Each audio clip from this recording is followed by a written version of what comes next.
this video, I will take you on a walking tour of Ayala Avenue in Makati. Coming up next.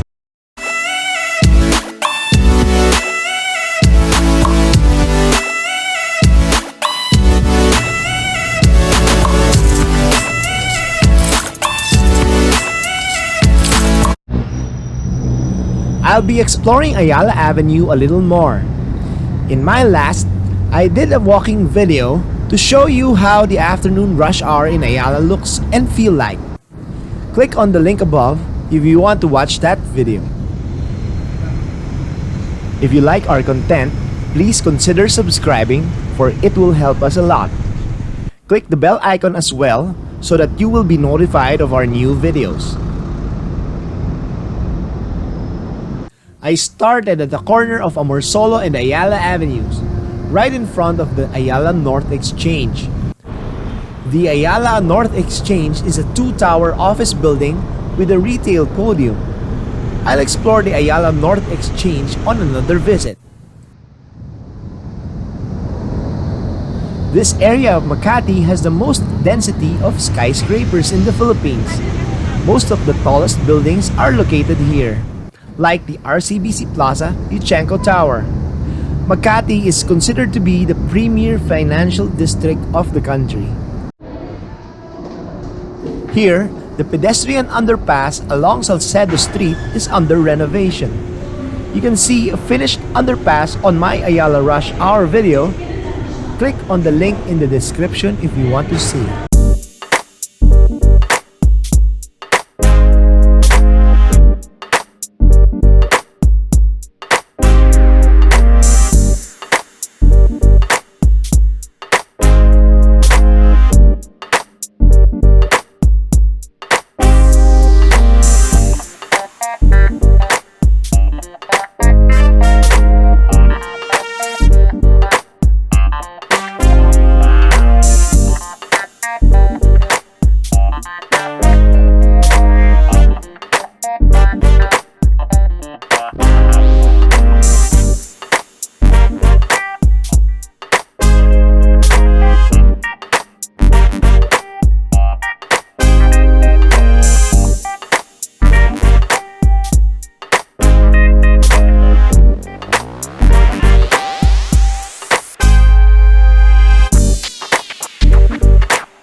This is the PBCom Tower.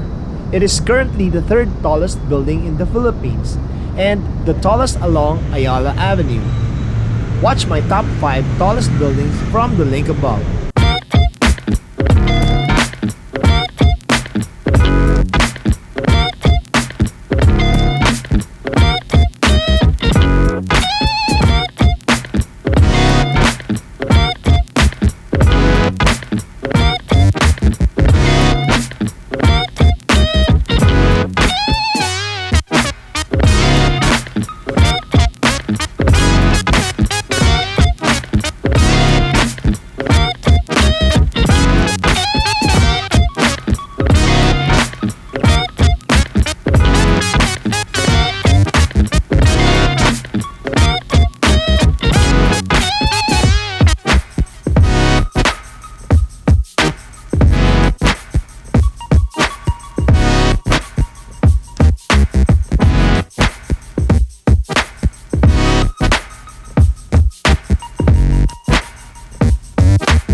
This is the BPI Tower, one of the iconic buildings in Ayala. Sadly, it is being torn down after 38 years of service. It will be replaced with a two-tower of mixed-use purposes and will be completed after 4 years.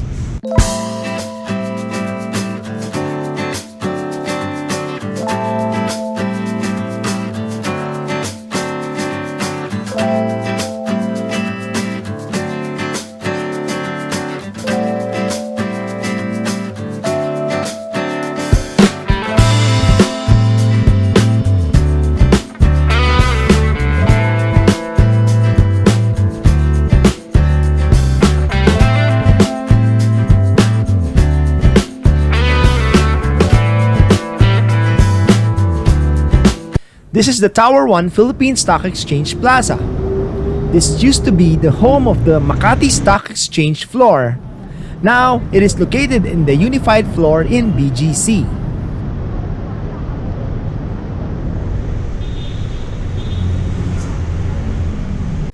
Behind it is the Ayala Triangle Gardens. Watch my video about the Ayala Triangle Gardens from the link above.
This is the Nielsen Tower.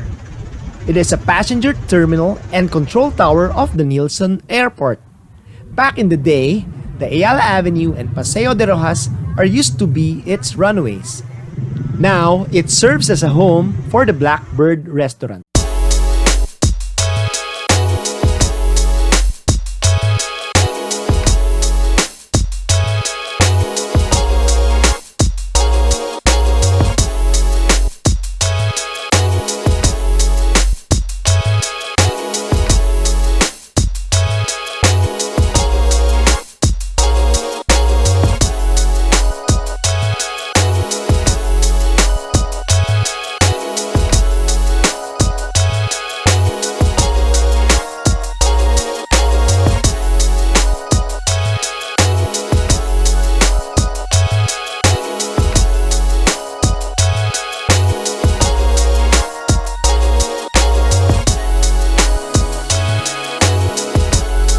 This is the fountains of the Manila Peninsula.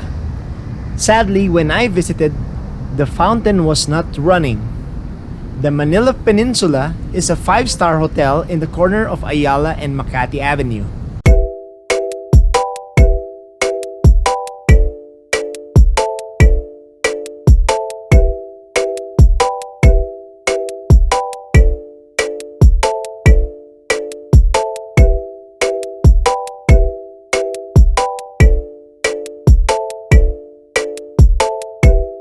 That's about what we can explore for today.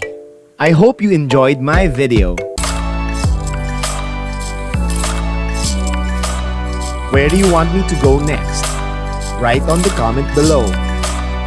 Thank you for watching. Don't forget to like, comment, and subscribe.